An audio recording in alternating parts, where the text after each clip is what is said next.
bersamamu dan bersama roh. Inilah Injil suci menurut Santo Matius. Dimuliakanlah Tuhan. Pada suatu hari, banyak orang mengerumuni Yesus. Melihat hal itu, Yesus menyuruh bertolak ke seberang. Lalu datanglah seorang ahli Taurat dan berkata kepadanya, "Guru, aku akan mengikuti engkau kemana saja engkau pergi." Yesus berkata kepadanya, "Serigala mempunyai liang dan burung mempunyai sarang, tetapi anak manusia tidak mempunyai tempat untuk meletakkan kepalanya." Seorang lain, yaitu salah seorang muridnya, berkata kepadanya, "Tuhan, izinkanlah aku pergi dahulu mengubur ayahku." Tetapi Yesus berkata kepadanya, "Ikutilah aku dan biarlah orang-orang mati mengubur orang-orang mati mereka." Demikianlah sabda Tuhan. Terpujilah Kristus. Ibu, bapak, saudara terkasih dalam Tuhan, sabda Tuhan yang kita dengar hari ini hampir mirip dengan bacaan kemarin.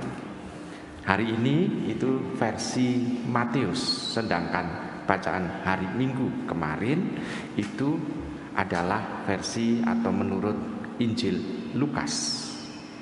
Kalau Injil Lukas konteksnya perjalanan Tuhan menuju ke Yerusalem, lalu orang Samaria menolaknya, dan melalui jalan yang lain banyak orang Samaria ingin mengikuti Tuhan, dan jawabannya sama persis apa yang dikatakan oleh Tuhan seperti dalam bacaan Injil ini.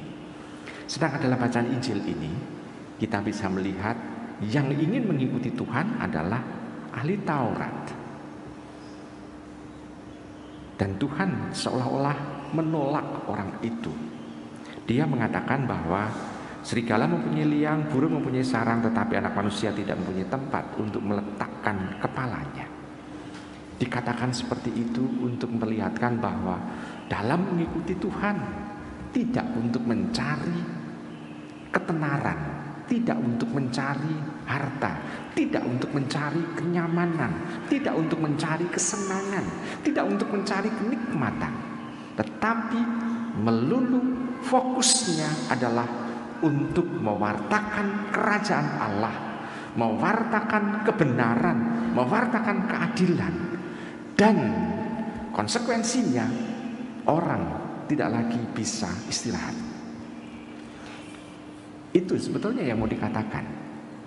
Jadi memang tidak ada kata penolakan, tidak.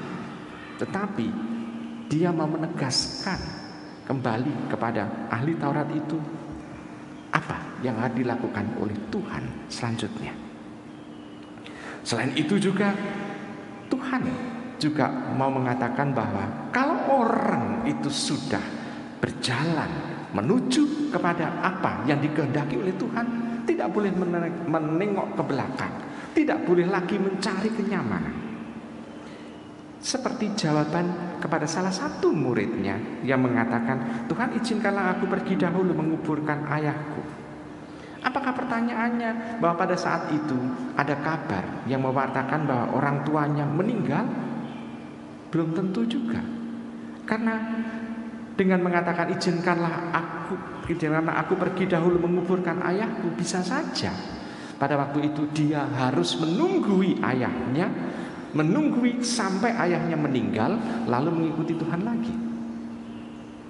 Berarti yang mau dicari adalah sesuatu